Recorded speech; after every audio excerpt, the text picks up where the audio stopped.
Okay, so construction safety unit 2 chapter 2 continue कर रहे हैं हम लोग पेज नंबर 50 से। फॉल आउट का डेफिनेशन मिला आपको पेज नंबर 50 में। फॉल आउट का डेफिनेशन, फॉल प्रिवेंशन का डेफिनेशन है, फ्री फॉल का डेफिनेशन है, हार्नेस यानी कि full body harness, leading edge, life line, positioning device system, retractable life line, roll out, rope grabs, ठीक है। उसके बाद है self locking snap hook, shock absorbing lanyard, ठीक है। और लास्ट में है steps to take before working at height. तो पेज नंबर 51 में ये क्या क्या कंट्रोल मेजर्स है बिफोर वर्किंग एट हाइट वो हमको मिलेगा। अभी आपका इसमें क्या करना है, आपको होमवर्क क्या है आपके लिए, you have to search what is fall out, you have to search what is fall prevention, right? You need to just write a one paragraph or some 2-3 lines about fall protection from the book, or you can also do Google. Fine, get some pictures from the Google, make it paste, okay? एक folder बना लीजिए, एक file बना लीजिए sorry, और उसको word file में insert करते जाइए ताकि आपके सामने पिक्चर रहेगा तो आपको समझ में आएगा आसानी से, ठीक है। बुक में पिक्चर नहीं है तो आप इंटरनेट से ले सकते हो।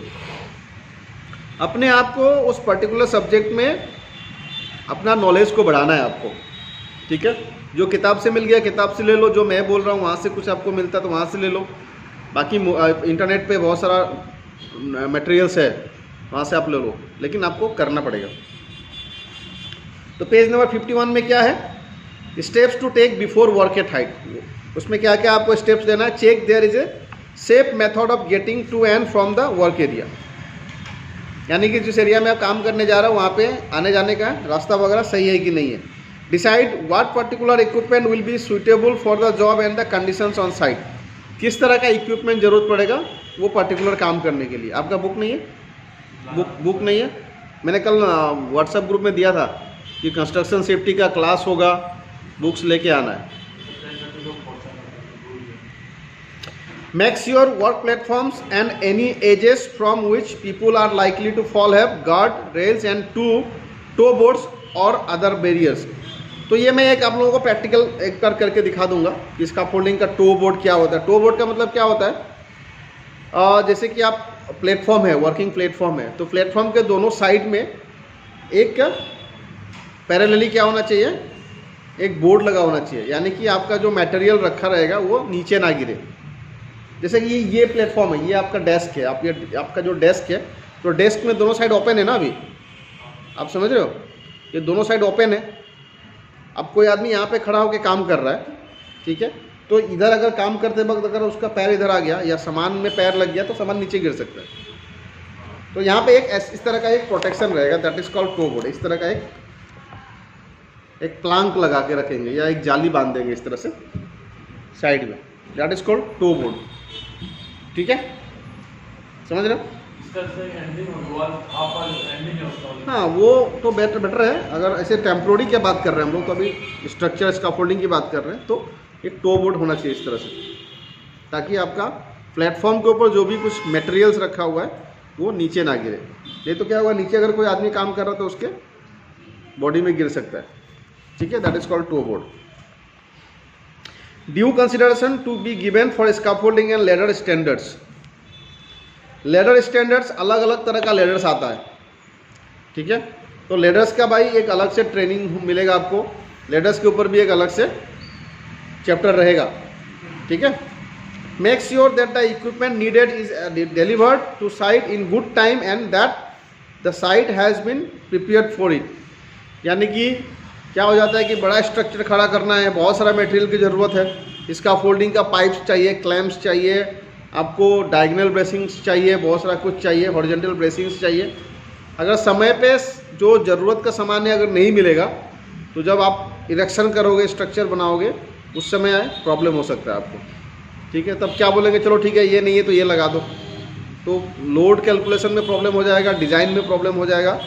इसीलिए जब हम लोग यहाँ पे पढ़ रहे हैं तो हम लोग सिर्फ छोटा कंस्ट्रक्शन के बारे में नहीं पढ़ रहे, हम लोग बड़ा कंस्ट्रक्शन के बारे में पढ़ रहे हैं, ठीक है। बड़ा प्रोजेक्ट है आपका, 30 मीटर हाइट पे कुछ काम चल रहा है, 40 मीटर हाइट पे कुछ काम चल रहा है, ठीक है। तो वहाँ पे स्कैफोल्डिंग किस तरह से लगेगा, वहाँ का स्ट्रक्चर क्या होगा, उसका डिज़ाइन कैसे होगा, तो हमको पूरा बड़ा ब्रॉड में इसको समझना है। Check that the equipments and body harness is in good condition. तो जितना भी पर्सनल प्रोटेक्टिव इक्विपमेंट है वो अच्छे कंडीशन में होना चाहिए, उसका इंस्पेक्शन होते रहना चाहिए। Make sure those who use the equipment are supervised so that they use it properly. यानी कि जो मटेरियल यूज हो रहा है वो मटेरियल जो लोग यूज कर रहे हैं उसको देखभाल करने के लिए एक सुपरवाइजर भी होना चाहिए, है ना। वर्कर अपना काम करेगा, लेकिन वर्कर सही से काम कर रहा है कि नहीं उसके लिए एक सुपरवाइजर होना बहुत जरूरी है, ठीक है। Check any equipment provided by another company is safe on site before using it. इसके अलावा भी अगर कंपनी किसी और तरह का कोई डिवाइस कोई इक्विपमेंट अगर प्रोवाइड करती है तो वो भी चेक करना पड़ेगा कि वो सामान ओके है कि नहीं है। बिना चेक किए आपको यूज़ नहीं करना है। Find out home to tell if any defects need to be remedied remediated और modifications need to be made and keep them inform. तो ये एक क्लियर, जैसे कि आपको सेफ्टी इंडक्शन ट्रेनिंग में ही बता देना चाहिए, या उस दिन उस काम के दौरान या बिफोर काम स्टार्ट होने से पहले, एक्चुअली काम स्टार्ट होने से पहले लोगों को बताना है कि रिपोर्टिंग सिस्टम कैसा होना चाहिए। अभी मान लो आप लोग सब लोग वर्कर हो, सबका एक रैंक है, सब इसका फोल्डर है, ठीक है, या सब लोग अनस्किल्ड आदमी है, सब लोग स्किल्ड आदमी है, सब लोग एक ही रैंक का है, तो एक आदमी दूसरे आदमी की बात नहीं सुनेगा, ऑर्डर नहीं सुनेगा, तो उसमें थोड़ा क्लैश होने का चांस रहेगा। तो उसमें एक सीनियर आदमी होना पड़ेगा, ठीक है ना। और ये सब ये बातें सब लोगों को पता होना चाहिए कि कहीं भी कोई डिफेक्ट आ रहा है, कोई मटेरियल कम पड़ रहा है, कुछ अनसेफ काम हो रहा है, तो किसको रिपोर्ट करेंगे, किसको बताएंगे। अगर वर्कर को पता नहीं रहेगा तो चुपचाप रहेगा, अपने हिसाब से कुछ कर लेगा और फिर वहाँ पे एक्सीडेंट होने का चांस रहेगा। तो हमारा मकसद क्या है, सेफ्टी ऑफिसर का क्या मकसद है कि प्रोजेक्ट को सेफ रखना है ना, सजेस्ट करना है, एडवाइस करना है, मैनेजमेंट सिस्टम को इम्प्लीमेंटेशन करवाना है, सेफ्टी मैनेजमेंट सिस्टम का इम्प्लीमेंटेशन करवाना है, ठीक है। तो उसमें रिपोर्टिंग कम्युनिकेशन बहुत इंपॉर्टेंट चीज़ होता है। आपका लीडरशिप क्वालिटी दिखना चाहिए। ऐसा नहीं कि आप वहाँ पे खड़े हो और आपके सामने अनसेफ काम चल रहा है ना, और आपने किसी के साथ कम्युनिकेट नहीं किया, या फिर वर्कर को आपने बताया नहीं कि अगर आपके साथ कुछ कम्युनिकेशन को आपको कम्युनिकेट करना है तो आप किसको कम्युनिकेट करेंगे, किसको बताएंगे। तो क्लियर पिक्चर उनके पास जाना चाहिए कि अगर आपको मान लीजिए कोई डिफेक्ट मटेरियल आपको मिल गया इसका फोल्डिंग इरेशन करने के टाइम में, तो उसके बारे में किसको जानकारी देंगे, हाँ सर सुपरवाइजर को देंगे। क्या नाम है उनका, ये नाम है उनका, मोबाइल नंबर ये है, उनसे इस तरह से कांटेक्ट किया, उनका ऑफिस वहाँ पे है। ये सारी बातें आपको बताना पड़ेगा, ठीक है। Page number 52।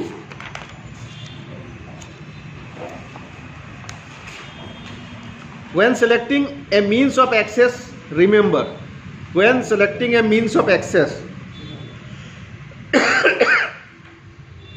क्या समझ में आ रहा है मीन्स ऑफ एक्सेस का मतलब? हाँ, only when it is not practicable or to provide a work platform with guardrails should other safe means of access, for example board swings, chairs or rope access techniques to be used. कभी कभी आपने देखा होगा building के बाहर cleaning के लिए, जो बिल्डिंग के बाहर ग्लास लगा रहता था, ग्लास का वॉल बहुत बड़ा बड़ा वॉल रहता है, तो क्लीनिंग के लिए क्या करते हैं वो लोग, स्कैफोल्डिंग नहीं खड़ा करते नीचे से ऊपर तक, वहाँ पे क्या करते हैं, यस वो उसमें एक्सपर्ट लोग होते हैं, ट्रेन लोग होते हैं, जो रोप्स वगैरह यूज़ करके, है ना, और सेफ्टी हार्नेस पहन के वहाँ पे क्लीनिंग वगैरह करते हैं, या वहाँ पे जाते हैं कुछ ज़रूरत पड़ता है तो, क्योंकि वहाँ पे स्कैफोल्डिंग नहीं खड़ा किया जा सकता, है ना, ऐसा प्रॉब्लम हो सकता है। या फिर वहाँ पे ऐसा हो सकता है कि वो वहाँ पे कंस्ट्रक्शन कंप्लीट हो चुका है, वहाँ पे काम चल रहा है, वहाँ पे लोग आ जा रहे हैं, ठीक है, तो वहाँ पे फिर से अगर नीचे ग्राउंड से स्कैफोल्डिंग खड़ा करेगा तो खड़ा करने में दिक्कत होगा, क्योंकि बिल्डिंग ऑलरेडी बन चुकी है। उसको जो साइड सपोर्ट है या स्ट्रक्चर को सपोर्ट देने के लिए जो परमानेंट स्ट्रक्चर है उसमें कनेक्ट करने में दिक्कत हो सकता है, ठीक है ना। तो वहाँ पे आपको इस तरह का रोपवे वगैरह यूज़ करके, रोप एक्सेस यूज़ करके आपको वहाँ पे काम करना पड़ता है, तो वो भी एक तरह का वर्किंग एट हाइट है। only when no other method is practicable or risk assessment shows other methods are safer when work platforms cannot comply with all requirements for safe work. That is, a guardrail has to be removed to land materials. Should a way of arresting falls, for example a harness and lines or nets, be relied upon?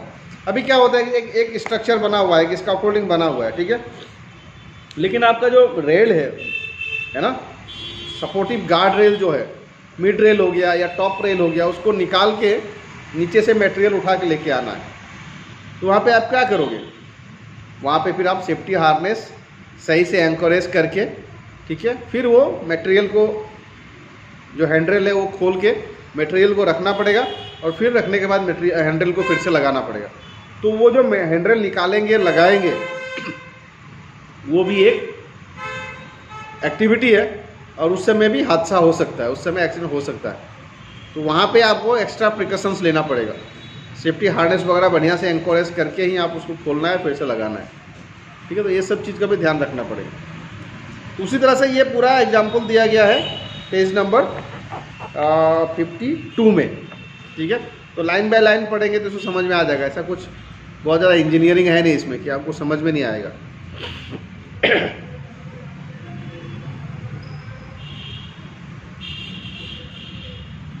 ठीक है। Page number 53 में क्या है, following checks shall be carried out before issuing permit। Following checks shall be carried out before issuing, मतलब ये सब checks कर लेना पड़ेगा, क्योंकि वर्किंग एट हाइट का परमिट ऐसे ही इशू नहीं कर सकते। वर्किंग एट हाइट का परमिट इशू करने के लिए आपको क्या करना पड़ेगा, पूरा रिस्क असेसमेंट करना पड़ेगा वो पर्टिकुलर एक्टिविटी के ऊपर, ठीक है ना, तभी जाके आप उस काम के लिए परमिट दे सकते हैं। यानी कि आपके अंदर कॉन्फिडेंट आना पड़ेगा कि हाँ ये वर्क सेफ हो रहा है या होने वाला है, ठीक है। तो पर्सनल स्किल में क्या कहा जाएगा, whether the person is certified rigger. Working at height में जो है, वर्किंग एट हाइट के ऊपर ट्रेनिंग उनके पास है कि नहीं है, मेडिकल फिटनेस है कि नहीं है। बहुत सारे लोग ऊपर चढ़ के वो लोग कंफर्टेबल फील नहीं करता है, ठीक है। तो उनके पास वर्किंग एट हाइट का एक्सपीरियंस है कि नहीं, काम करने का एक्सपीरियंस है कि नहीं उनके पास, वो देखना पड़ेगा। Whether person is fit for working at height, ask for certificate from doctor. Whether the person has vertigo, height phobia for working at height more than 3 metre. बहुत सारे लोगों को 3 मीटर से ज़्यादा ऊपर में काम करने में डर लगता है, तो वो भी चेक करना पड़ेगा कि वो लोग काम कर सकते हैं कि नहीं। Person is trained on working at height, जो मैंने बताया आपको। ऐसे ही किसी को चढ़ा दिया 10 मीटर हाइट पे, फिर उसको सर में चक्कर आके गिर जाएगा वहाँ पे, आदत नहीं है तो। गर्मी का मौसम में तो और प्रॉब्लम हो सकता है, तो किसी भी तरह का रिस्क नहीं लेना है। Suitability of approach, physical condition and suitability of steps, rungs, ladders, scaffolding, ramps, stairs with respect to load. यानी कि जिस स्ट्रक्चर पे चढ़ के काम करना है वो स्ट्रक्चर सेफ है कि नहीं है, वो स्ट्रक्चर का लोड कैपेसिटी है कि नहीं है, उस स्ट्रक्चर का लोड डिजाइन कैलकुलेशन हुआ है कि नहीं हुआ है, इंजीनियरिंग कंट्रोल मेजर लिया गया है कि नहीं लिया गया है। ये आपको अपने head of the departments, project manager, factory manager से पूछना है, सजेशन लेना है, उसके बाद ही अलाउड करना है काम करने को।